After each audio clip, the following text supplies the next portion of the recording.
La clase de hoy, como les anticipé el otro día, vamos a ver las otras dos fibras del citoesqueleto que nos quedaban.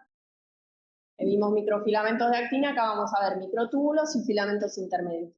La clase van a ver que vamos a hablar mucho más de microtúbulos, ¿sí? Vamos a ver primero una primera parte de la estructura y la dinámica, ¿sí? Tiene similitudes con la actina, pero también tiene cosas distintas.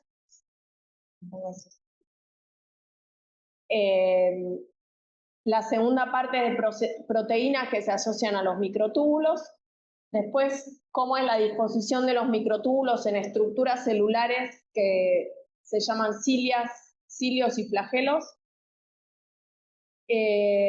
Los microtúbulos en el uso mitótico. Y por último, la última parte de la clase es de filamentos intermedios. Esto es para modo de repaso. ¿Se acuerdan que eran 3 tipos de fibras? ¿Sí? Por el grosor que adoptaban esas fibras en el espacio, es el nombre que se les puso. Y los microtúbulos, si ustedes lo ven, son los más anchos y son huecos, son como unos tubos, literalmente, que están en el citoesqueleto, y esa estructura tubular hace que resistan la presión, no colapsan, y pueden ser muy largos, ¿sí? Si ustedes ven los microtúbulos, acá estos que están en verde, pueden llegar de un extremo a otro de la célula y de hecho forman parte de los axones de las neuronas que pueden tener distancias muy grandes.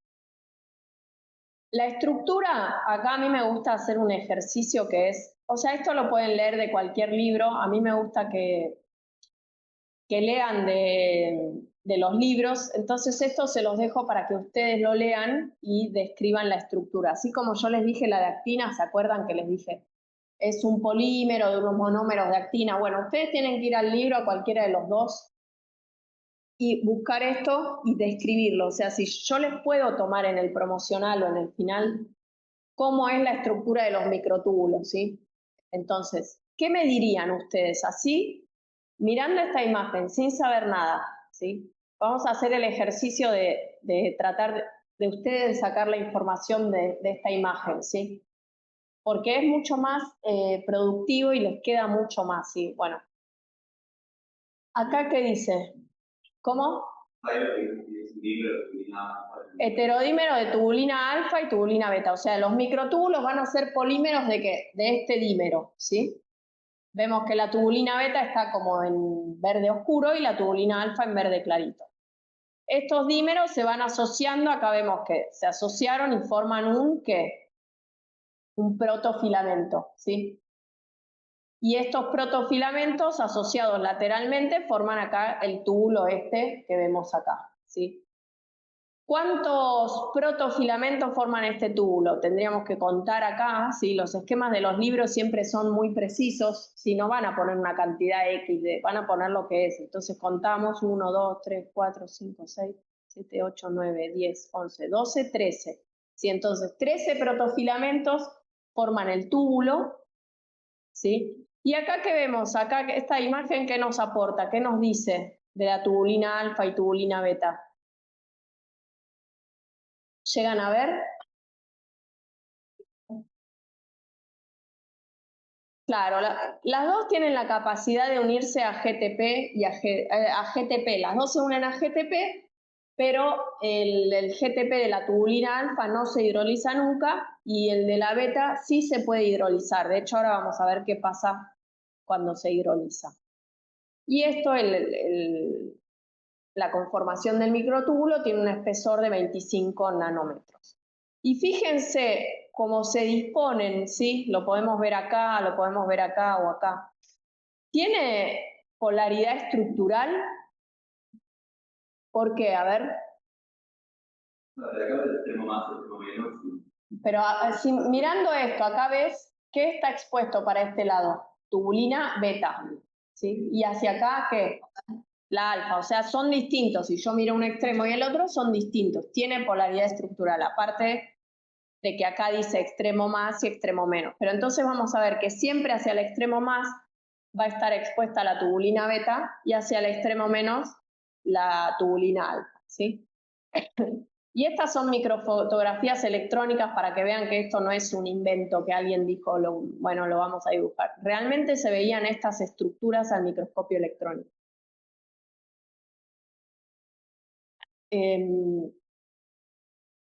Bueno, entonces ya dijimos esto que tiene polaridad, ¿sí? Que eran 13 protofilamentos, todo esto lo sacamos de la imagen anterior, ¿sí?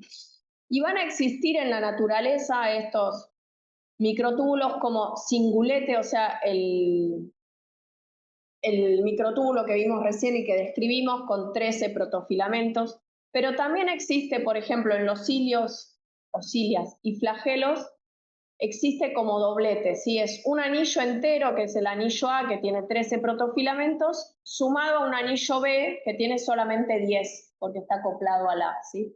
Y también hay estructuras en los centríolos o en los cuerpos basales que aparecen los microtúbulos como tripletes, ¿sí?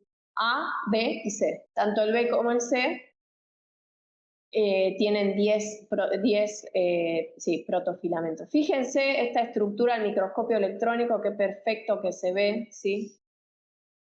Esto es un cuerpo basal de un flagelo. Fíjense cómo se ven estos 3 anillos, ¿sí?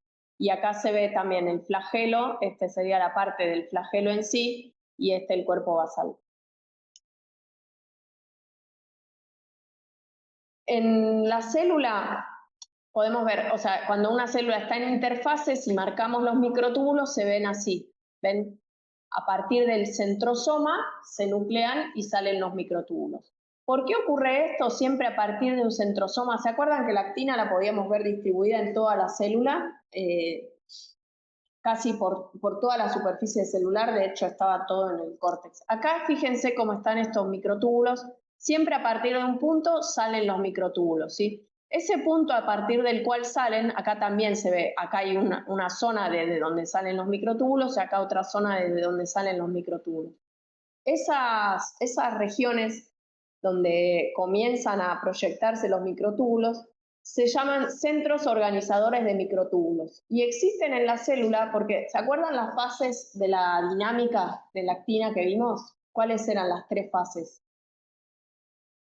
¿Se acuerdan? La nucleación, que era cuando se tenían que encontrar unos pocos monómeros de actina, después la elongación y después la parte del estado estacionario. Bueno, para la tubulina, la fase de nucleación tiene un delta G muy alto, o sea que nunca ocurre prácticamente. Si la dejamos simplemente los dímeros de tubulina para que se nucleen solos, no ocurre. Entonces necesitan en la célula sí o sí de un centro organizador de microtúbulos. Tiene que haber una zona que nuclee esos microtúbulos para que a partir de ahí comiencen a polimerizarse. Es por eso que en interfase vemos estos centrosomas, que son un tipo de centro organizador de microtúbulo, en la interfase cercano al núcleo y a partir de ahí irradian los microtúbulos. Fíjense que desde el centro organizador, en el centro organizador estaría el extremo menos e irradian hacia las extremidades los extremos más. Fíjense que acá está. Acuérdense que nada que ver con la carga esto. Cuando la célula está en mitosis, ese centrosoma se divide en 2, ¿sí? Y forma los polos del uso, ¿sí? Los polos del uso mitótico a partir del cual irradian los microtúbulos, ¿sí? En un flagelo, el cuerpo basal es el centro organizador de microtúbulos a partir del cual irradian esos microtúbulos. Y en una neurona tenemos el centro organizador de microtúbulos también, y los microtúbulos en los axones tienen todos la misma orientación, ¿sí? El extremo menos orientado hacia el centro organizador de microtúbulos, pero se encuentran los microtúbulos por ahí cortados, pero mantienen su disposición.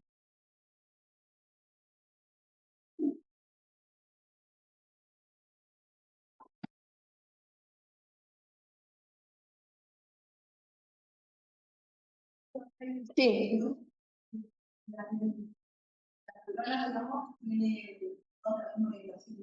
En la parte axonémica, sí. En las dendritas los microtúbulos están con distinta disposición, pero eso no se sabe bien por qué es o cómo ocurre, por eso no se los digo. Pero bueno, ya que me lo preguntaste, porque se ve acá en el esquemita.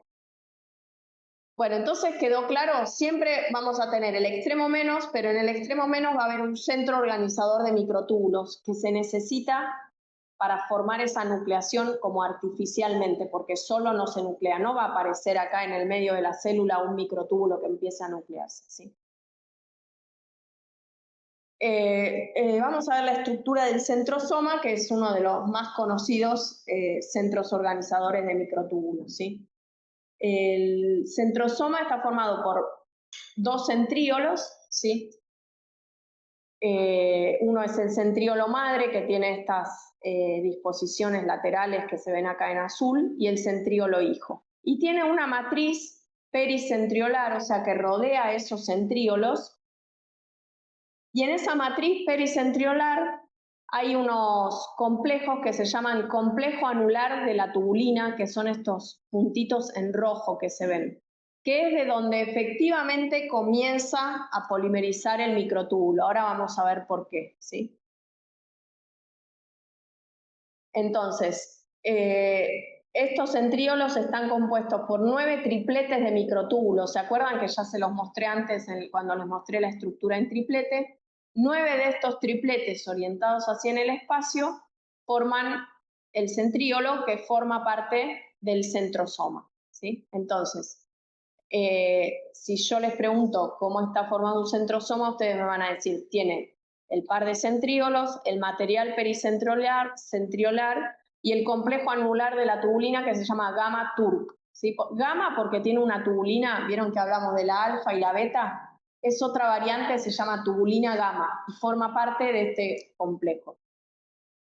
Si esa tubulina gamma se marca con fluorescencia, ven que se ve en rojo acá, y se ven todos los microtúbulos que salen a partir de esa tubulina gamma. ¿Por qué salen a partir de ella? Porque si vemos la estructura que forman estos, en este complejo anular de la tubulina, fíjense que tiene una estructura similar a la tubulina y forma lo que sería el núcleo para partir del cual se polimeriza ese microtúbulo. ¿Ven? Acá tenemos el gamma turc, que corresponde al extremo menos, y a partir de ahí se van poniendo, ven, esta es la gamma tubulina, a partir de acá se unen la alfa y la beta, ¿sí? Y va a quedar el extremo menos pegado al complejo anular de la tubulina y el extremo más va a ser el que se va a ir elongando. Acá de nuevo está en esta microscopía de fluorescencia, se ve en rojo la gamma tubulina y en verde los dímeros de alfa y beta. ¿Vamos bien hasta acá? Sí. El material pericentriolar es la masa que sostiene al complejo anular de la tubulina y, o sea, es lo que le da la estructura al centrosoma, es la matriz esta del centrosoma. ¿Sí?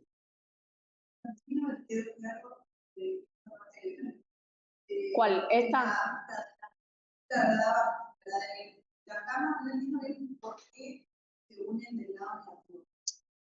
No digas negativo. No, del lado menos. Menos. O sea, la etapa de nucleación, que sería la primera etapa para que empiece a polimerizar, es muy lenta en los microtúbulos, no es espontánea, no ocurriría nunca. Entonces la célula necesita tener una estructura que es como la semilla, la base, que es este complejo anular, se ve como anillitos, que tiene gamma tubulina, ¿sí? Que tiene afinidad por la alfa tubulina y la beta. Entonces empieza a polimerizar y a unir dímeros de alfa y beta tubulina. Se unen así, la alfa, y esto se denomina extremo menos. O sea, esto es, ¿vieron acá cuando lo vimos que en el extremo menos estaba orientada la alfa acá? Bueno, claro, la función de la gamma tubulina es formar parte del núcleo a partir del cual va a polimerizar el microtúbulo. Si vos en la célula tuvieras solo alfa y beta tubulina, nunca llegarían a formar esa semillita o núcleo que necesita para seguir polimerizando. Necesitas esa base, como un catalizador. Bueno, y vamos a ver cómo es la polimerización. Si nosotros tuviéramos un fragmento de microtúbulo, ¿sí? Aislado, ¿sí? En un tubo de ensayo, que va a formar, ya está ese microtúbulo preformado, entonces nos sirve de núcleo y tiene un extremo menos y un extremo más. Si ponemos dímeros de tubulina y se observa cómo polimerizan ese extremo más y ese extremo menos, se observa que polimerizan a distinta velocidad, ¿sí? Ven, acá tenemos el núcleo, que es un pedacito de un flagelo formado por microtúbulos. Ponemos concentraciones de tubulina altas como para que superen la concentración crítica y polimericen, y vemos que el largo de los microtúbulos en el extremo más es mucho mayor que el largo de los microtúbulos en el extremo menos. Entonces, ¿qué podemos decir? ¿Cómo se comportan este extremo menos y este extremo más? ¿Se comportan igual? No. Entonces, ¿qué podemos hablar de polaridad? ¿Qué? Funcional. Funcionan distinto. No solo en un lado está expuesto la alfa tubulina y en otro la beta, sino que se comportan distinto. Porque podría ser que en uno esté con la alfa tubulina y en otro la beta y polimericen igual, ¿sí? Pero sin embargo, esto no es así. Y valen las mismas definiciones que vimos para actina, ¿sí?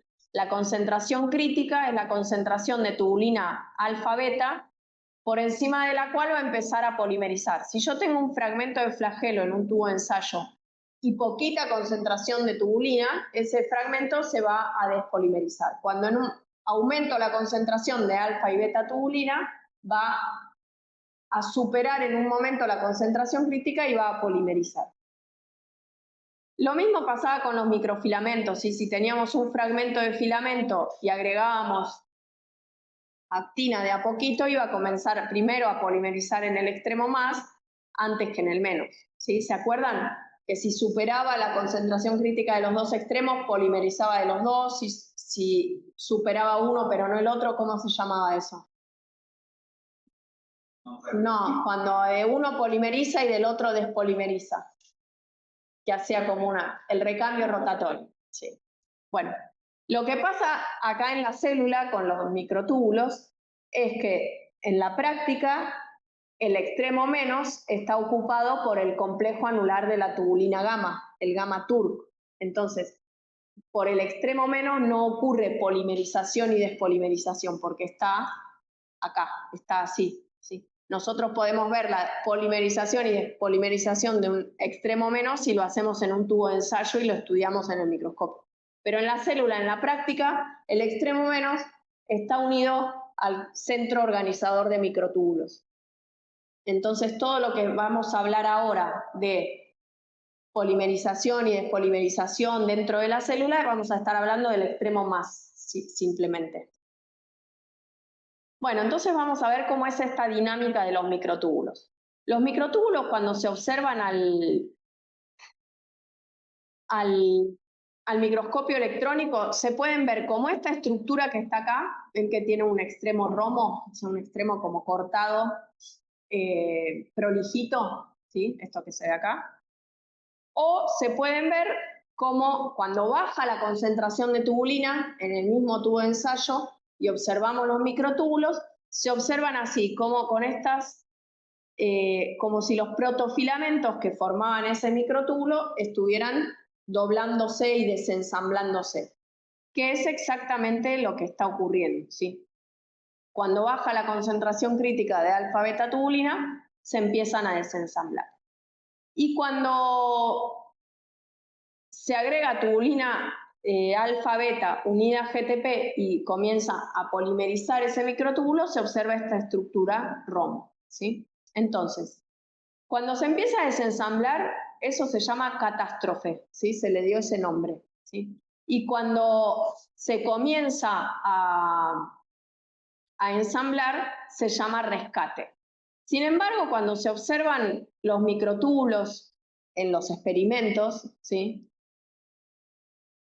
Y se agrega tubulina alfa-beta GTP, se esperaría que todos los microtúbulos, como se supera la concentración crítica, que todos se elonguen y polimericen. Sin embargo, se ve que aún teniendo tubulina alfa-beta disponible para polimerizar, lo que se ve es que algunos microtúbulos se elongan y llega a un determinado momento y se empiezan a achicar. Y otro comienza a elongarse y se acorta. Y van en este proceso inestable todo el tiempo de elongar y acortarse, elongar y acortarse. Eso se denomina inestabilidad dinámica, ¿sí? Y es un proceso que alterna para cada microtúbulo, independientemente de que haya tubulina o no, alterna catástrofes, que es cuando se acorta, y rescates, que es cuando se elonga, cuando deja de estar acortándose y se elonga. Y eso depende de la presencia de un casquete de GTP, o sea, depende de que en la punta de ese microtúbulo haya tubulina alfa y beta con GTP, o sea, la beta. La alfa ya vimos que siempre tenía GTP. Entonces, acá tenemos un microtúbulo que en el extremo tiene un casquete de GTP, ¿sí? Tiene tubulina beta unido a GTP. Entonces, comienza a crecer, ¿sí? A medida que crece ese microtúbulo, el GTP de la tubulina beta se empieza a ¿cómo se llama? A romper, ¿sí? Pasa a ser GDP. Y en un momento se pierde ese casquete de GTP, entonces el microtúbulo comienza la catástrofe, comienza a cortarse, ¿sí? Pero si se observa ese microtúbulo al microscopio, se ve que en un momento dado ocurre el rescate y empieza de vuelta a extenderse. ¿Por qué ocurre eso? Porque dentro del microtúbulo hay como islas de GTP, ¿sí? Cuando se agrega la tubulina tiene GTP, se va hidrolizando, pero hay zonas dentro del microtúbulo que quedan como sectores que todavía queda tubulina GTP. Cuando se va acortando el microtúbulo y se llega a esta isla de GTP, ahí ocurre el rescate y este microtúbulo comienza un crecimiento rápido, ¿sí? Y va a tener en el extremo un casquete de GTP. Fíjense, acá se ve cuando la tubulina beta está unida a GTP, comienza, o sea, se elonga, pero cuando se hidroliza, no me salió la palabra, se hidroliza GTP a GDP, este microtúbulo se curva y se va desensamblando. Es esto que se ve acá, ¿sí? Se va a desensamblar hasta que acá aparezca una isla de GTP y va a volver a elongarse. Pero si uno tiene la posibilidad de marcar microtúbulos en la célula, va a ver que van y vienen. Después les voy a mostrar un videito de la inestabilidad dinámica. ¿Sí? Va y viene, va y viene. A ver, ¿se los podría mostrar ahora? ¿Las islas están en la tubulina beta o las islas, claro, tubulina alfa siempre tiene GTP. Cuando yo acá les hablo de si tiene GTP o GDP, estoy hablando de la beta. ¿Sí? Les voy a mostrar el videito ahora. Ok, tengo que parar de grabar. Ahí está. Bueno, ahí volvemos. Bueno, entonces tenemos acá este dibujo es con tubulina GTP, ¿sí? Que es en la amarillita, y acá es cuando ya es tubulina GDP, que es la verde oscurita. Esto ya lo dije todo. Bueno. Entonces, si nosotros graficamos en el tiempo, ¿sí? Del video que vimos recién, un microtúbulo tomamos y lo graficamos en el tiempo, vemos la longitud, vemos que se empieza a ensamblar, hay ensamblaje de alfa-beta tubulina, se estira, se elonga el microtúbulo y de repente comienza a desensamblar. Y por momentos se rescata y vuelve a desensamblarse, rescate, desensamble, ¿sí? Acuérdense que los rescates eran porque aparecían islas de tubulina GTP y el desensamblaje es porque es tubulina GDP. Se rescata o se comienza a elongarse nuevamente cuando aparece una isla de GTP, pero también se deja de desensamblar y se mantiene la estructura de ese microtúbulo si ese microtúbulo es, por ejemplo, unido a una organela o unido a un cromosoma en la mitosis. ¿Sí? En ese momento en que se une el extremo, mantiene su estabilidad. Si no, sería, imagínense, en la mitosis, toma el cromosoma y el cromosoma iría de acá para allá. ¿Sí? Entonces, cuando se une a alguna carga ese microtúbulo, se estabiliza y pierde un poco esta inestabilidad dinámica. Igual se puede controlar y se puede hacer que ese microtúbulo se acorte o se alargue, pero ya no es una inestabilidad, es como que los microtúbulos en la célula están constantemente elongando y deselongando, viendo si toman alguna carga o si se unen a algo, ¿sí? Constantemente, hasta que llegan a una, que por alguna razón se estabilizan, por ejemplo, cuando capturan alguna estructura. Ahora vamos a ver proteínas que están asociadas a los microtúbulos. Así como vimos proteínas que se asocian a la actina y que regulan su actividad, con los microtúbulos pasa lo mismo, ¿sí? Hay una familia de proteínas asociadas a los microtúbulos que se llama MAP, ¿sí? Que los representantes más estudiados son la MAP2 y la Tau, ¿sí? Se estudiaron mucho estas proteínas en el cerebro, ¿sí? En las neuronas, ¿sí? Estas proteínas tienen dos dominios, un dominio más corto que se une lateralmente al microtúbulo y un dominio dispuesto a 90 grados de este extremo de unión al microtúbulo, que lo que hace es como separar al microtúbulo del microtúbulo adyacente. Entonces, si nosotros tenemos acá en estas dos células, tienen la misma cantidad de microtúbulos aproximadamente, pero en una se sobreexpresó Tau, que tiene este brazo más cortito que la MAP2, y en este se sobreexpresó MAP2. Entonces ven que en esta célula los microtúbulos están mucho más juntos que en la célula que se sobreexpresó MAP2, porque MAP2 tiene este dominio a 90 grados mucho más largo, entonces permite mayor separación entre los microtúbulos de las neuronas. Entonces, estas proteínas son de unión y regulan la separación. Y a su vez están reguladas por fosforilación. Si fosforilando o desfosforilando estas proteínas, se pueden activar o desactivar. Así como hay proteínas que, esta proteína MAP, cuando se une al microtúbulo, obviamente este microtúbulo ya no se va a desensamblar tan fácilmente porque está unido lateralmente, estos protofilamentos están unidos a esta proteína. Entonces son proteínas que estabilizan estos microtúbulos. Al unirse, favorecen el ensamblaje y disminuyen el número de catástrofes. ¿Se acuerdan? Catástrofe era cuando empieza a desensamblarse. Entonces vamos a tener microtúbulos más largos y microtúbulos menos dinámicos, porque obviamente si yo tengo el axón de una neurona, no quiero que la neurona se esté alargando, achicando, yo quiero cierta estabilidad. Eso me sirve dentro de una célula que transporta cosas o algo así, la inestabilidad dinámica.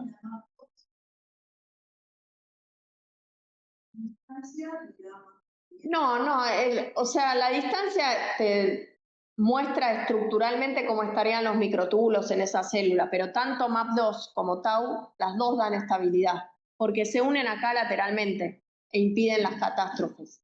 Entonces, las dos dan estabilidad, simplemente que en una van a estar dispuestos de otra forma. Y así como hay proteínas que estabilizan, también hay proteínas que se unen a los microtúbulos que desestabilizan. Si en un ratito la vamos a ver a esta proteína en detalle, pero imagínense que se llama factor de catástrofe, así que se imaginarán que aumenta las catástrofes en esos microtúbulos y favorece entonces que se desensamblen los microtúbulos. Bueno, otras proteínas que se asocian a los microtúbulos podemos encontrar a las proteínas que se llaman proteínas del tracking del extremo más en crecimiento. ¿Sí? Estas proteínas de la familia MASTIP se llama porque es extremo más tracking protein. ¿Sí? Son proteínas que se unen al extremo más de microtúbulos en crecimiento, o sea, no al extremo más de cualquier microtúbulo, es de un microtúbulo cuando está creciendo. ¿Sí? Si el microtúbulo se está elongando, la proteína se une ahí. Y entonces esas proteínas se desplazan aprovechando el crecimiento del microtúbulo. Por ejemplo, acá tenemos en verde una proteína, la más conocida de esta familia, se llama EB1. ¿Sí? Acá tenemos en verde marcada la proteína EB1. Ven que hay muchos microtúbulos. Este microtúbulo, por ejemplo, tiene su extremo más libre. En rojo vemos la tubulina, ahí no hay verde. O sea, ese es un microtúbulo que no está creciendo. Tiene su extremo más, pero no está creciendo. Y en los que tienen verde unido, está creciendo. Acá vemos en más detalle en la foto.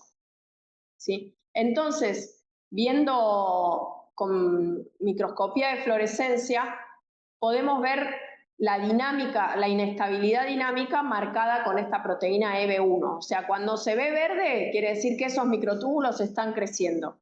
Si dejo de ver verde, puede ser que no creció más o que se está cortando. Por ejemplo, acá ven, se deja de ver verde y acá vuelve a verse verde. Entonces ese microtúbulo se alargó, se acortó, se alargó, se acortó. Y esta proteína EB1, al estudiarla, por ejemplo, en levaduras, se vio que es la que permite posicionar el uso mitótico en las levaduras, ¿sí? O organizarlo bien para que encuentre los cromosomas. Ven que se une a los extremos del microtúbulo cuando está creciendo. Sí.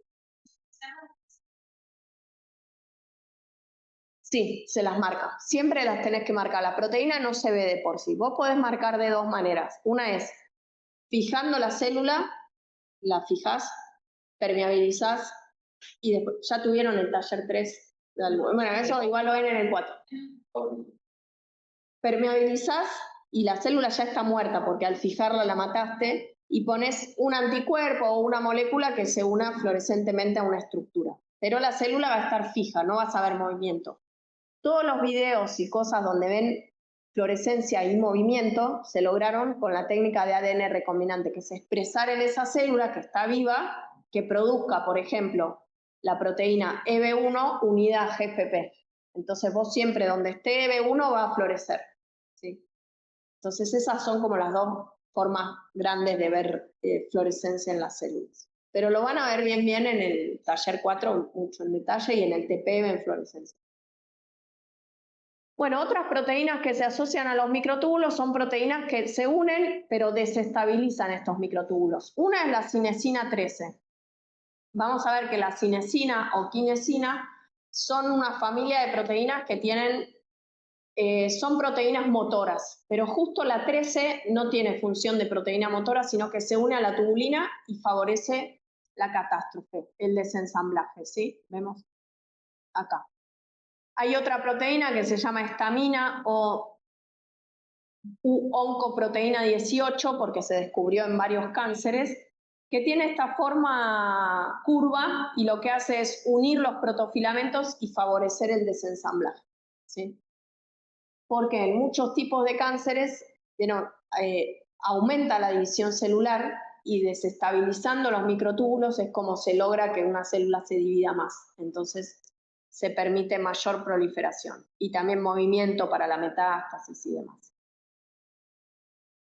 Bueno, esta es la imagen que les mostré antes, así que la proteína de catástrofe hace microtúbulos más cortos y más dinámicos, aumenta la frecuencia de las catástrofes.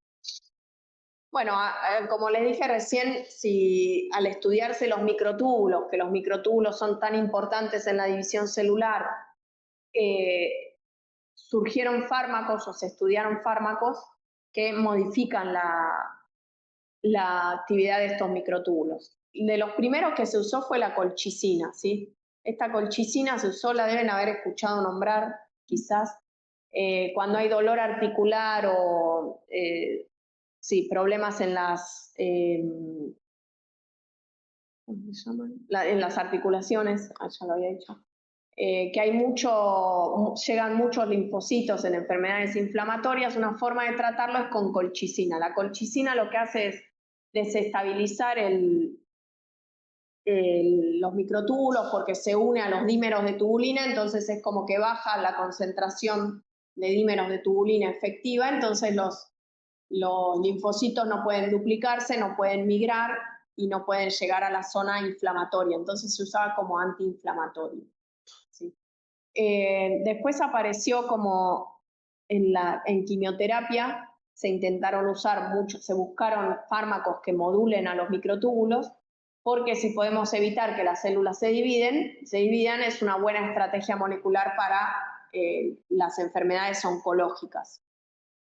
Entonces se extrajo de esta planta, de estos frutos, el taxol, ¿sí? Y el taxol se vio que tenía actividad antiproliferativa en las células porque modificaba el citoesqueleto de tubulina, o sea, los microtúbulos.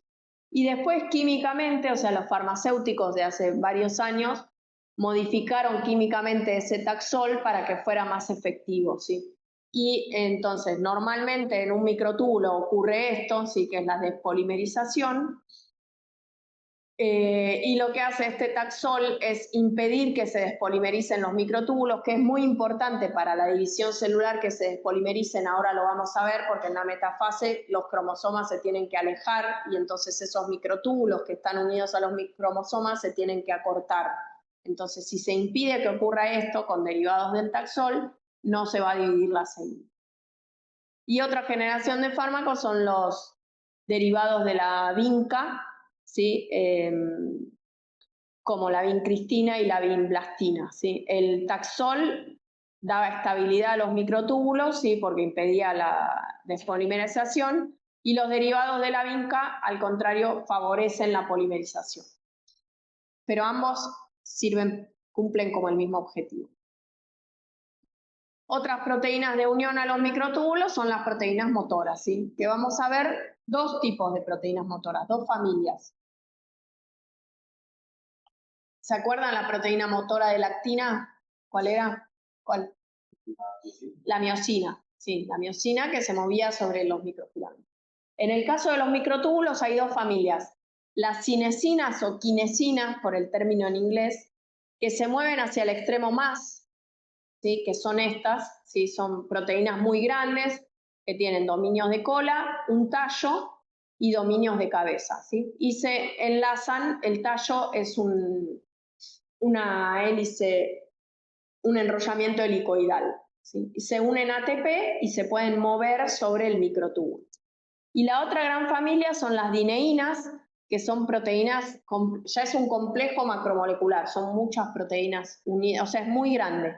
Las dineínas se mueven hacia el extremo menos, ¿sí? Y tiene distintas regiones. Las importantes son el dominio de unión al microtúbulo, la región de la cabeza que es vinculante con el tallo, y en lugar de unirse, o sea, acá tenemos la zona que se une a los microtúbulos y la zona que se une a la carga directamente. En el caso de la dineína, no se unen directamente a la carga, sino que se unen a otra proteína que se llama dinactina, que se une a la carga, ¿sí? No une directamente. Y hay dineínas citoplasmáticas y dineínas axonemales que están en el axonema, que es una estructura de los cilios y flagelos. ¿Cómo? Tenés el dominio de unión a los microtúbulos, ¿sí? La zona de unión a la dinactina, que es la que se requiere para unirse a la carga, y después tiene cadenas ligeras, la zona de cabeza, pero no te estudies de memoria la estructura, solo sabes eso, lo importante. Las dineínas se mueven sobre el microtúbulo hacia el extremo menos. Si algo tiene que ir al extremo menos, va a ir por medio de una dineína. Si tiene que ir al extremo más, de una quinesina. Bueno, este es un videíto de cómo se mueven las quinesinas. Ves como que va avanzando por medio de ATP, ¿sí? Hay muchos tipos de cinesinas. Cuando yo lo estudié se decía quinesina, entonces me quedó así. Y ahora los libros dicen cinesina como más castellanizado. Entonces por ahí a veces se me escapa. Ven que tiene un orgánulo que está transportando hacia el extremo más del microtúbulo, ¿sí? Esta es una quinesina 1, es la convencional, la más estudiada. Después hay otros tipos que son bipolares, o sea, en lugar de tener una zona que une una carga, de los dos extremos se une a microtúbulo. ¿Para qué sirve eso?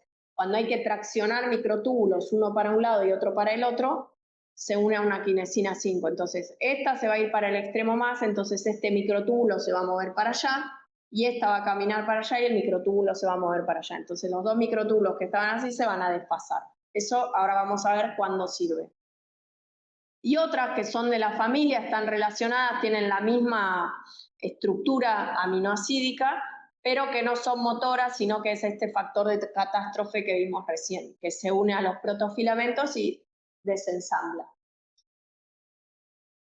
Bueno, este es un videíto que muestra cómo va caminando la quinesina. Después, si tenemos tiempo, se los pongo.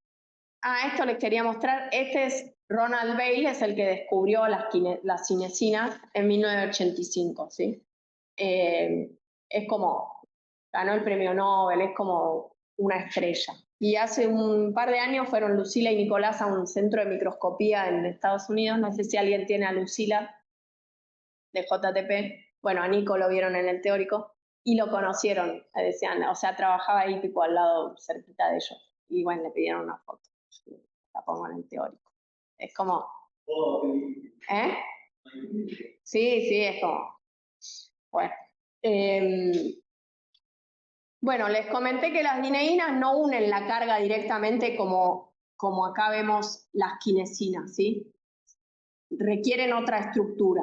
Esa otra estructura o esa otra proteína a la que se unen se llama dinactina, ¿sí? Y la dinactina tiene esta estructura, es un complejo macromolecular. Tiene una zona que se une al microtúbulo, porque fíjense, esto ocurre así. Este es el microtúbulo, ¿sí? Miren esta parte de la imagen. Mírenme ahora acá. Este es el microtúbulo. Acá está la dineína unida al microtúbulo, ¿sí? La parte de las cabezas y la parte de unión a la dinactina. ¿Ven que esto se une a la dinactina y la dinactina se une al microtúbulo? Y la carga va a ir acá, ¿sí? Es como si fuera un changuito del supermercado, ¿sí? Todos se desplazan ustedes y el changuito por el piso, que sería el microtúbulo, pero ustedes no llevan directamente la carga, ¿no? No llevan así los paquetes, los ponen en el changuito. Bueno, la dinactina sería el carrito del supermercado. Y la estructura que tiene es la unión de unión al microtúbulo, una zona que es de unión a la dineína, acá se une la dineína, lo ven acá, ¿sí? Que se llama P150, y una zona con proteínas, que una es la dinamitina, y la zona que se une a la carga está formada por proteínas, un polímero, 7 proteínas ARP. ¿Se acuerdan de las ARP? ¿Les suena? ARP quiere decir Actin Related Protein, o sea, se unen a la actina. Yo les mencioné la ARP 2,3, que era una proteína que se unía por la zona lateral de un microfilamento y a partir de ahí polimerizaba. Bueno, esta es una proteína relacionada con esa. Si ven, de hecho, la estructura es muy similar a la actina y forma un filamentito cortito. Esta es la ARP1. Un filamentito cortito. Tiene una CAP-Z, que eran proteínas de encasquetamiento de la actina, y otra proteína de encasquetamiento de este otro lado, y toda esta estructura permite que la carga se una acá, ¿sí? Esto se une al microtúbulo y esto se une a la dineína. Entonces, cuando la dineína se mueve hacia el extremo menos, arrastra la carga que se unió a la dinactina. Entonces, no se une directamente, pero es una proteína de transporte. Y una particularidad que se descubrió cuando se estudió esta proteína P150 era que se unía a EB1. ¿Se acuerdan de la EB1 que les nombré recién? Era la que se unía a los microtúbulos en crecimiento. Entonces, lo que hace P150 es unirse a EB1. Entonces, se va hasta el extremo más lejano de la célula para después volver hacia el menos con la dineína trayendo cargas. Es como que usa el microtúbulo que se está extendiendo para moverse hacia allá. Como la dineína se mueve hacia el extremo menos, tiene que llegar primero al extremo más para moverse hacia el menos. Bueno, la dinactina usa a esta P150 para llegar hacia allá. Bueno, seguimos. Acá podemos ver cómo en un microtúbulo tenemos la dineína, ¿sí? Esta es la dinactina. Ven que acá tenemos la zona que se une al orgánulo, ¿sí? Son estos filamentos de ARP1, ¿sí? Esta es la dinactina. Y une, por ejemplo, una vesícula. Y se va a dirigir hacia el extremo menos. A ver, ¿dónde vemos acá, por ejemplo? Un endosoma tardío que se dirige por un microtúbulo, sí, hacia el extremo menos, porque se tiene que mover hacia esa zona de la célula. En cambio, un fragmento de retículo endoplasmático por ahí va hacia el extremo más, entonces va a ir con cinesinas. Las mitocondrias se pueden mover hacia ambos extremos. Cuando algo tiene que llegar a la membrana, se mueve hacia el extremo más, entonces va a ser con cinesinas, ¿sí? Y así se va desplazando por estos microtúbulos que son como si fueran, antes se describían como autopistas dentro de la célula para llevar cosas. Bueno, esto es simplemente mostrarles que la tubulina puede sufrir modificaciones post-traduccionales. Ustedes lo vieron en la clase de proteínas. Son modificaciones que sufre la tubulina que la pueden activar o desactivar o darle características particulares, sí. Una cosa característica de la tubulina alfa es que se puede acetilar, ¿sí? Y al estar acetilado forma una estructura que se llama cilio primario. También se puede poliglutaminar, ¿sí? Que sirve para la agitación en cilias y flagelos, o la poliglicilación disminuye la estabilidad. Estos son ejemplos de modificaciones post-traduccionales. Cuando se destirosila la tubulina, le da estabilidad al borde conductor, ¿sí? Porque le cambia la afinidad por la cinesina 13. Esto todo me cambió la letra de vuelta. Bueno. Ahora vamos a la parte de cilias y flagelos. ¿Están muy cansados? ¿Es como mucha información? Sí, bueno. Bueno. Yo ya les mencioné las cilias y los flagelos, son estructuras muy largas, ¿sí? Que están por debajo de la membrana y permiten a una célula moverse principalmente, ¿sí? O tener movimiento. Por ejemplo, las cilias de la tráquea, cuando entra algo que no tendría que entrar que no tiene que llegar a nuestras vías aéreas, las cilias de la tráquea lo toman y con el movimiento lo desplazan para que nosotros lo expulsemos fuera nuevamente. Y los flagelos, por ejemplo, existen en los espermatozoides, tienen un flagelo muy largo para poder moverse, ¿sí? Y avanzar en el tracto uterino. Hay amebas que tienen flagelos y les permite moverse en el agua, ¿sí? Para desplazarse. Todas estas cilias y flagelos tienen la misma estructura. Tienen, como siempre, un centro organizador de microtúbulos. Eso tiene que tener sí o sí. En este caso, ese centro organizador de microtúbulos se llama cuerpo basal. Y el cuerpo basal tiene esta estructura, ¿sí? Son tripletes, ¿sí? Son tripletes, son esto que se ve acá. Son similares a los centríolos. Y después tiene una zona que se denomina axonema, ¿sí? El flagelo en sí es el axonema. Ese axonema, ¿qué disposición tiene? ¿Sí? Tiene 9 dobletes de microtúbulos, ¿sí? Acá lo podemos ver, 9 dobletes, ¿sí? Si los cuentan son 9, y un par central, ¿sí? Esos 9 dobletes de microtúbulos no están sueltos, no es que hay un doblete acá, otro acá, sino que están unidos por puentes proteicos. Ven, este doblete unido a este por una proteína que se llama nexina, ¿sí? Y además esos dobletes tienen proteínas motoras, tiene dineínas, que las que van hacia afuera se llaman dineínas del brazo externo y dineínas del brazo interno. Vamos a ver por qué son importantes estas dineínas. Son las responsables de que el flagelo se pueda mover, ¿sí? Esta estructura es una estructura muy estable, ¿sí? Estos microtúbulos no sufren inestabilidad dinámica, ¿sí? Está regulado para que no sufran inestabilidad dinámica, porque están unidos a la membrana, ¿sí? Entonces no es que el flagelo se acorta y se alarga, no, el flagelo tiene una distancia y es muy estable. Sin embargo, necesita de alguna manera producir el movimiento característico.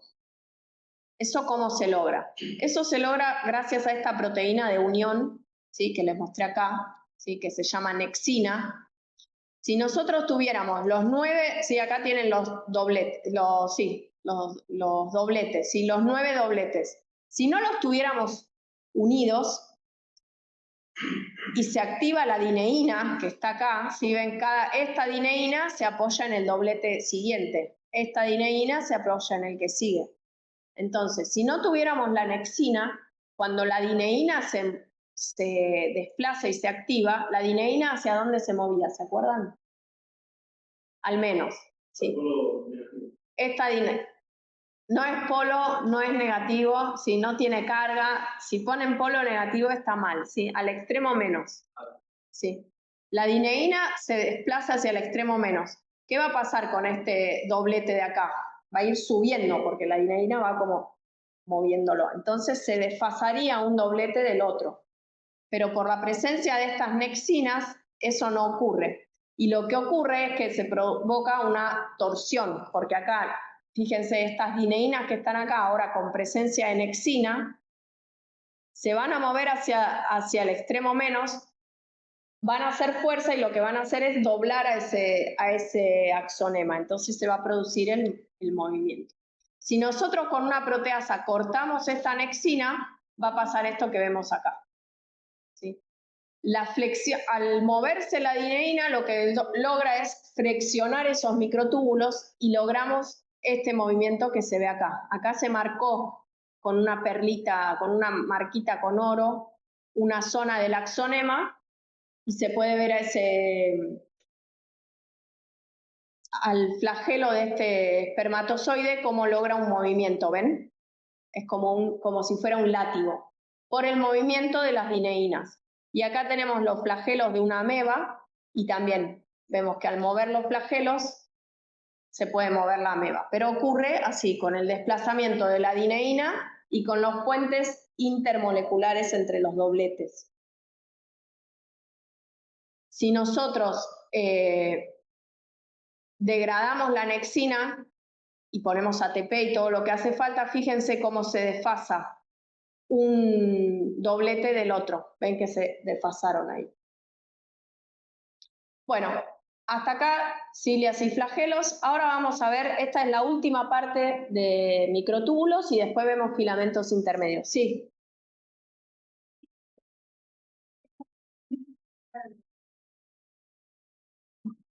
No, cada cilio y flagelo son 9 dobletes.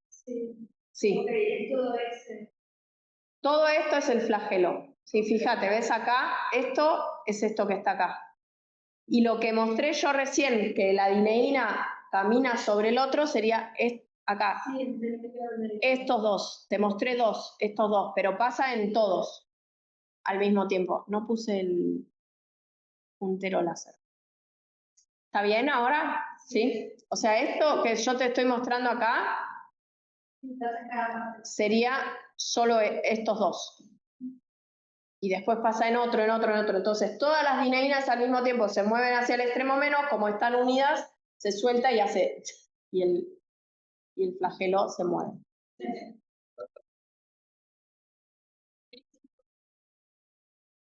No, cilios y flagelos o sea, el flagelo es muy largo, como en los espermatozoides o en esta ameba, y las cilias son más cortitas, pero es igual, la estructura es igual, pero son, imagínate, es como si fueran unos, entre muchas comillas, pelitos en las células que están en la tráquea, por ejemplo.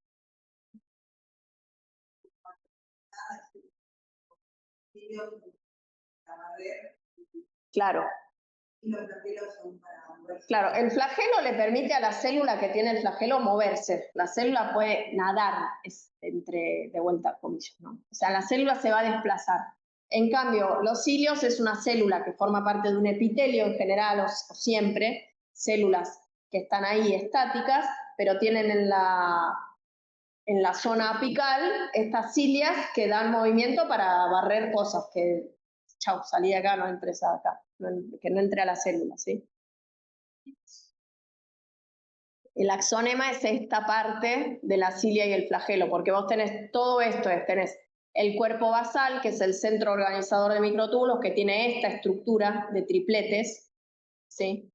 Y después el axonema sería el flagelo en sí, que tiene esta estructura, que son dobletes, ¿sí? Bueno, ahora vamos a ver qué hace el citoesqueleto durante la mitosis. Vamos a ver que es una integración de las 3 fibras del citoesqueleto, ¿sí? Acá en la mitosis participan la actina, los microtúbulos y también los filamentos intermedios, que los vamos a ver en un ratito. ¿Recuerdan las fases de la mitosis? O sea, en el ciclo de vida de una célula la podemos dividir en dos. En la interfase, que es cuando no se está dividiendo, Esa interfase a su vez se divide en G1, S y G2, lo van a ver bien más adelante. Interfase y mitosis. La mitosis es la división celular, que da dos células fijas idénticas a la madre.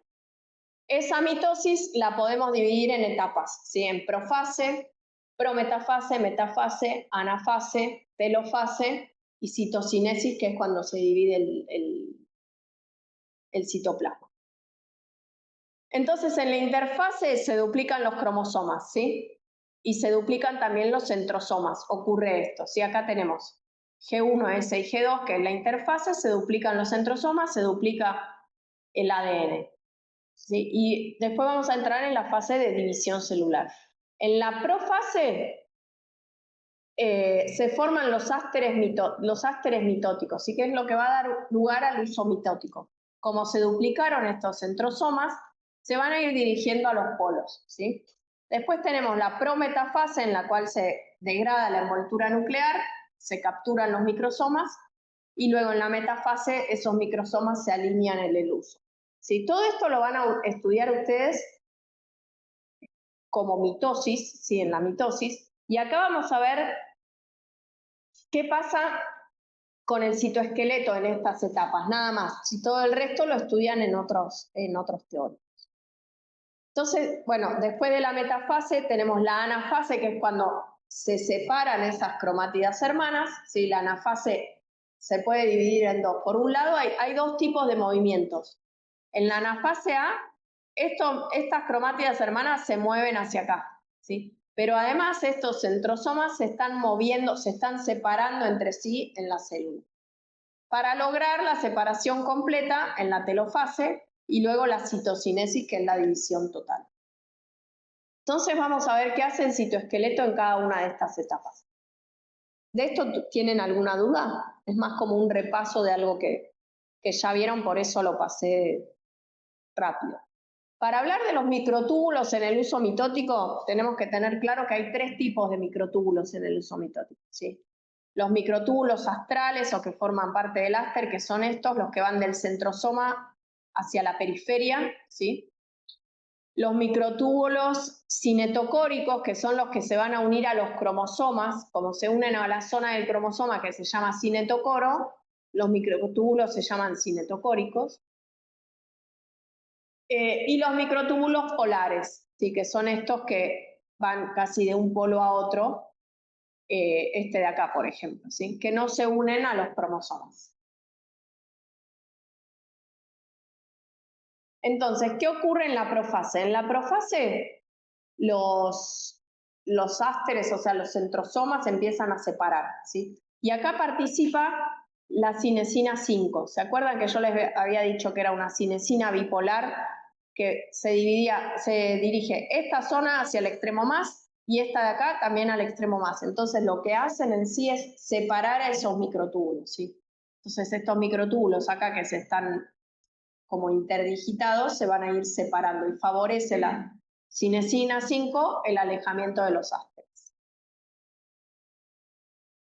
En la prometafase pasan un montón de cosas. Miren esta diapo que llenita que está. Por un lado, se degrada la envoltura nuclear. ¿Sí? La envoltura nuclear es una estructura proteica que está por debajo de la membrana nuclear, que está formada por filamentos intermedios. Ahora en un ratito vemos los filamentos intermedios, es cortito. Vamos a ver que al fosforilarse esos filamentos intermedios, se desensambla la envoltura nuclear y permite que la membrana nuclear se desarme y tengamos los cromosomas ya no confinados en el núcleo, sino dentro de la célula.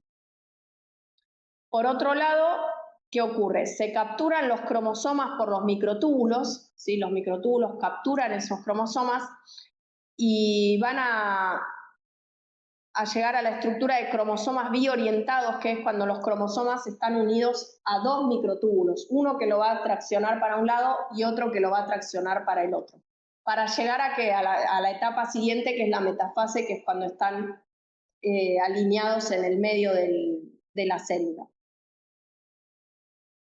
Entonces estos cromosomas toman al microtúbulo, estos microtúbulos toman al cromosoma y comienzan a moverse.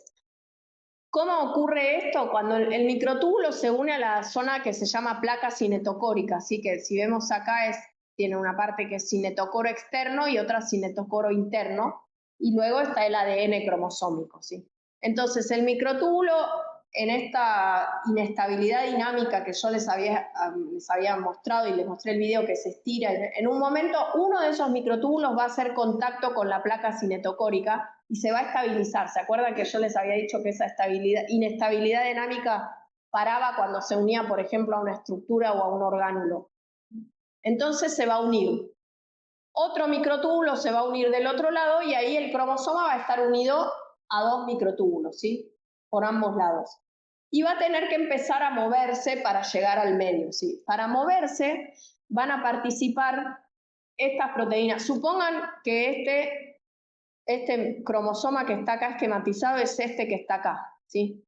Este cromosoma no está en el centro de la célula, no está en el ecuador. ¿Para dónde se va a tener que mover? Para acá, ¿sí? Para llegar al medio. Entonces, ¿qué tiene que pasar con este microtúbulo de acá?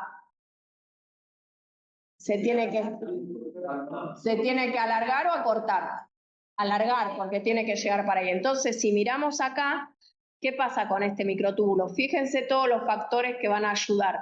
Tenemos a la quinesina 7, que es una proteína motora que se va a mover al extremo más. Entonces, se va a mover hacia acá para favorecer el movimiento del cromosoma hacia ahí y va a haber crecimiento del cromosoma, sí, va a haber crecimiento de este microtúbulo, sí va a favorecer el ensamblaje.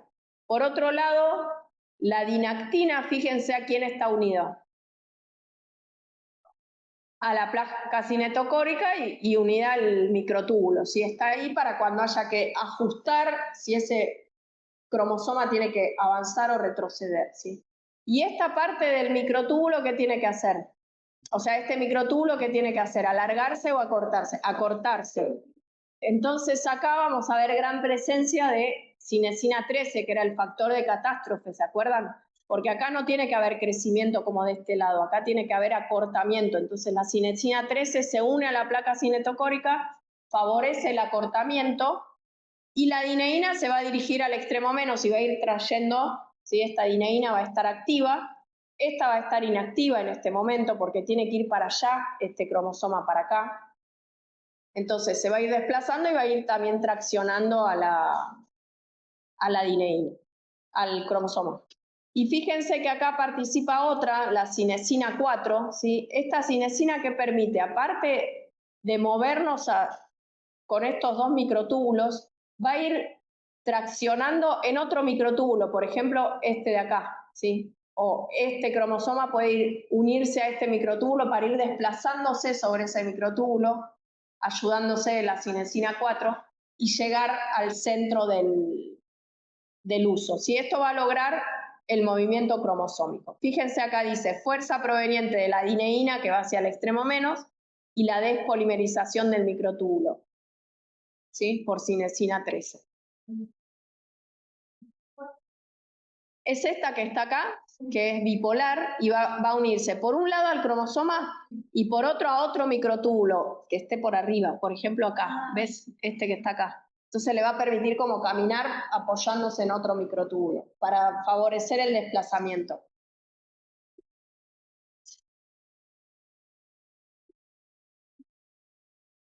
¿Cuál es?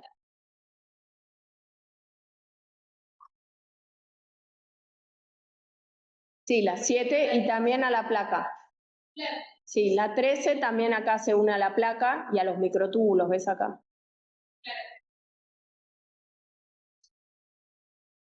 Ese factor de catástrofe, cuando el microtúbulo llega ahí, lo va desensamblando, favorece que se desensamble. Bueno, ¿qué pasa? Luego tenemos la anafase, entonces va en la anafase, acá, o sea, acá ya llegaron a los polos, ya llegaron, perdón, a los polos no, al ecuador, sí, en la metafase. Todo este proceso termina con la metafase, todos los cromosomas alineados, ¿sí? Que sería esto que tenemos acá, ¿sí? Termina ese proceso con esto, así es la imagen que quedamos. Y ahí va a comenzar la anafase. ¿sí? En la anafase A, que se separaban las cromátidas hermanas, hay alta participación de la cinesina 13, ¿sí? Que va a producir el acortamiento, porque este microtúbulo se tiene que acortar y este de acá también se tiene que acortar, porque vamos traccionando, ¿sí? Y en la anafase B, que es el movimiento de esto hacia acá y de este otro centrosoma hacia acá, participa la cinesina 5, que es bipolar, ¿sí? ¿Se acuerdan? Se une a dos microtúbulos y los desplaza, se hace que se vayan separando. Por ejemplo, acá, en esto que está. Y en la anafase B, la dineína también participa porque estos centrosomas tienen que desplazarse hacia el polo de la célula, hacia el extremo. Entonces, acá está la dineína, que está en el extremo más y va a ir hacia el menos para ir acortando este microtúbulo, ¿sí? Por último, tenemos cuando se separan completamente estas cromátidas hermanas, se empieza a formar el anillo contráctil y se tiene que producir la citocinesis. El anillo contráctil está formado por actina, ¿sí? Son filamentos de actina con polaridad mixta, o sea que están así, como esta imagen de acá, ¿sí? Unos apuntando hacia un lado, con el extremo menos hacia un lado y otros hacia el otro, para que cuando se contraiga eso, la miosina contraiga, el anillo se vaya cerrando. Entonces es actina con miosina. ¿Cómo se activa esto? ¿Cómo se ensambla? Hay una proteína en el centro de la célula que se llama central spindlina, ¿sí? Spindle es el uso mitótico. Es para formar el uso mitótico en el centro de la célula. Esta proteína, cuando se ubica bien en el centro de la célula, activa una Rho GTPasa. ¿Se acuerdan la Rho? Al activarse, activaba la formina, que era una proteína nucleadora de actina en haces, no en redes. Entonces polimeriza la actina y forma este anillo contráctil. ¿Sí? Es fundamental que esté bien ubicado ese anillo contráctil. Por eso la Rho solo se va a activar en esta zona media donde se activa la central spindlina. No tienen que saberse esa proteína, pero es para que sepan cómo es todo el proceso. Bueno, y ahí terminamos microtúbulos y tenemos 10 minutitos, 5 para ver filamentos intermedios, que por suerte es mucho más cortito. Bueno, ¿qué podemos decir? Bueno, de entrada que tiene un tamaño intermedio entre los microfilamentos y los microtúbulos, ¿sí? Aproximadamente el grosor es 10 nanómetros. Son mucho más estables que todo lo que vimos hasta ahora, ¿sí? Toda esa dinámica de la catástrofe, todo eso no existe en los filamentos intermedios, son mucho más estructurales, mucho más como lo que uno se imaginaría de un citoesqueleto, algo más estático, ¿sí? No tienen polaridad, ¿sí? Como no tienen polaridad, no tienen proteínas motoras, porque no es que se van a dirigir a una zona u otra, son simétricos, un extremo y otro del filamento, ¿sí? Y no se unen a nucleótidos. Eso hace que sean más fáciles para ustedes de estudiar, pero lo que los hace más difíciles es que son mucho más variados, son más heterogéneos. Hay muchas familias, ¿sí? Hay 70 genes diferentes y por lo menos 5 subfamilias de filamentos intermedios. La estructura que tienen en común es esta, ¿sí? Es un bastón helicoidal, ¿sí ven? Con una cabeza y una cola, la cabeza N-terminal y la cola C-terminal. Estos bastones helicoidales,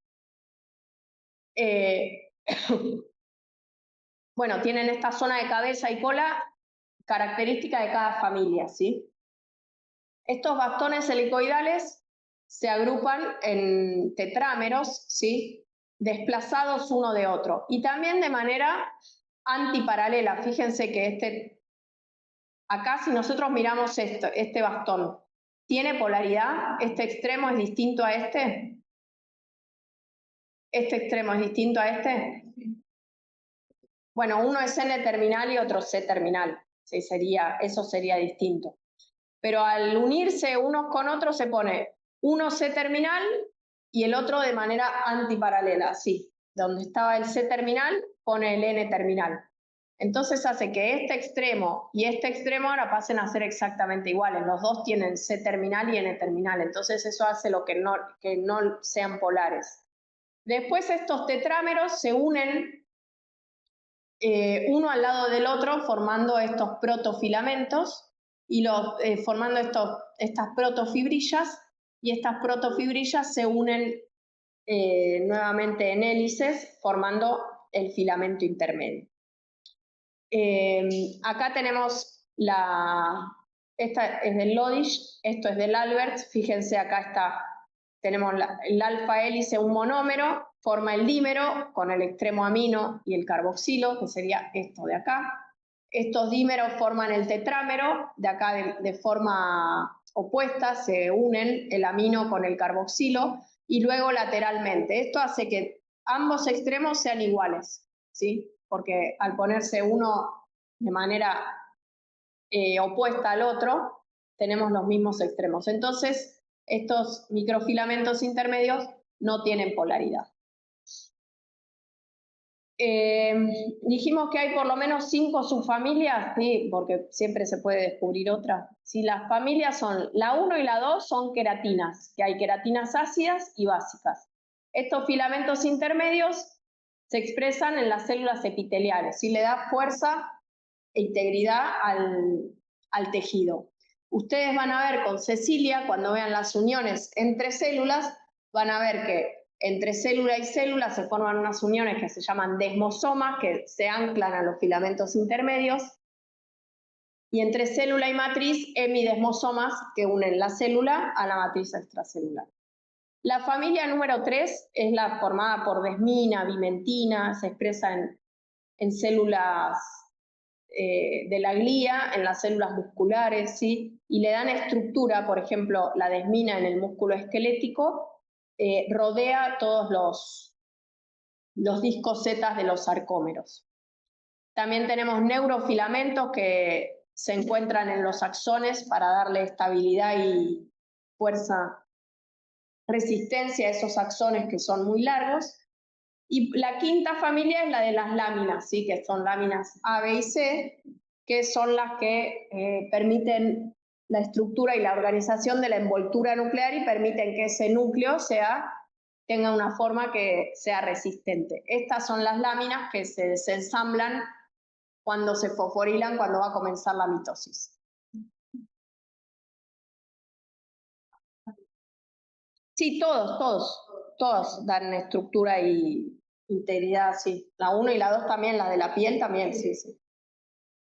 Bueno, entonces vamos a ver por ejemplo, en la piel, sí, acá tenemos la epidermis, la dermis, acá hay queratinas formando esos desmosomas y hemidesmosomas. Si está mutada alguna de esas proteínas queratina, se da una enfermedad que se llama epidermolisis bullosa, que es como que salen ampollas en la piel, ¿sí? ¿Por qué? Porque frente a la tracción, ¿sí? Que hay tracción, no atracción, ¿sí? Se desprende la epidermis de la dermis y se forman ampollas, ¿sí? En la piel hay queratinas suaves, ¿sí? Y también hay queratinas duras, que son muy ricas en fuentes disulfuro, que están en el pelo y en las uñas, ¿sí? Toda esta estructura de pelo y uñas, ahora vamos a ver, las queratinas duras son muy ricas en cisteína y se forman muchos fuentes disulfuro, ¿sí? Y van a permitir que se forme esta estructura en el pelo, ¿sí? El pelo tenemos el bulbo capilar y el tallo del cabello está formado por cadenas de queratina, ¿sí? Queratina. Y la cutícula son células epiteliales muertas muy ricas en queratina, esa cutícula que recubre el cabello. Entonces, estos fuentes disulfuro, dependiendo de cómo se unan esos fuentes disulfuros y de manera, digamos, así directa, este con este, o en una forma más este de acá con este de acá abajo, va a determinar que el cabello sea liso o sea ondulado, ¿sí? Entonces, estos puentes disulfuro se podrían romper químicamente, ¿sí? reducir, como vemos acá, y volver a unir químicamente de otra manera. Entonces yo podría con eso, y de hecho es lo que se hace, pasar de tener un cabello lacio a ondulado, cuando se usaba la permanente, por ejemplo, o de un cabello ondulado a uno lacio. Estas uniones, aparte de estas uniones covalentes disulfuro, el pelo tiene otras uniones, fuentes de hidrógeno, que eso se pueden modificar con calor. Por ejemplo, cuando uno se hace la planchita o se seca con el secador de pelo, se pueden modificar, pero no dura mucho, simplemente modificamos esas uniones más suaves. Pero si queremos un alisado duradero, digamos, tiene que modificarse químicamente estos puentes disulfuro. Y es lo que se logra con los productos químicos que se usan para alisado, que a veces son muy nocivos, ¿sí? Por ejemplo, antes que se usaba formol, bueno, sí, se rompían estos puentes, se volvían a usar, pero era muy tóxico. Así que, ojo lo que se ponen en el pelo para alisar o para enrular, ¿sí?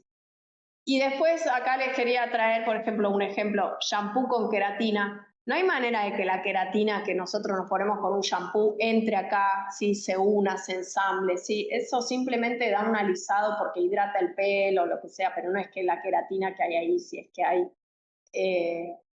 va a entrar a nuestro tallo del cabello, ¿sí? Simplemente va a estar por fuera, ¿sí? No es que va a hacer nada. Fíjense, por ejemplo, acá tenemos un producto, si leen todo lo que tiene, casi no tiene queratina. Creo que dice en algún lugar queratina hidrolizada, o sea, queratina hidrolizada, ¿qué son? Yo rompo la queratina, que es una proteína, ¿qué va a hacer? ¿Qué tiene? A ver, una proteína que la rompo, ¿en qué parte se rompe? ¿En qué monómeros? No. ¿Qué forma una proteína? Aminoácidos, los aminoácidos, pero si yo hidrolizo la queratina ya no es queratina, son aminoácidos. Entonces, bueno, podemos buscar acá los componentes, no lo encuentro, pero bueno, ¿a dónde?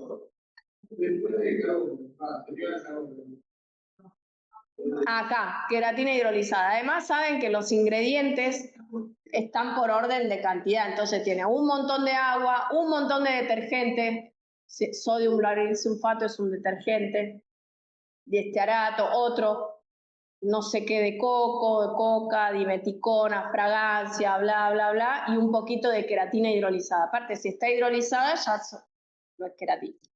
Entonces, bueno, pónganse lo que quieran, pero sepan. No, por ahí hace, sí, te lo alisa un poquito, pero te lo hidrata como cualquier otro shampoo o cualquier otra crema. Bueno, y por último, las de la familia de las láminas, sí, son estas que ya les presenté. Fíjense que acá están los tetrámeros estos. Ven que termina en carboxi y carboxi, sí, que es no polar. Este tetrámero sería estos tetrámeros de acá, ¿sí? Este unido a este de acá, ¿sí? Cuando se fosforilan por unos factores que van a ver que se activan cuando la célula va a entrar en división, se fosforila, este es un factor que promueve la mitosis, lo van a ver en ciclo celular, se fosforilan esas láminas y se desensamblan, ¿sí? Y se desensambla la envoltura nuclear y permite que ocurra todo lo que vimos que ocurría con los cromosomas.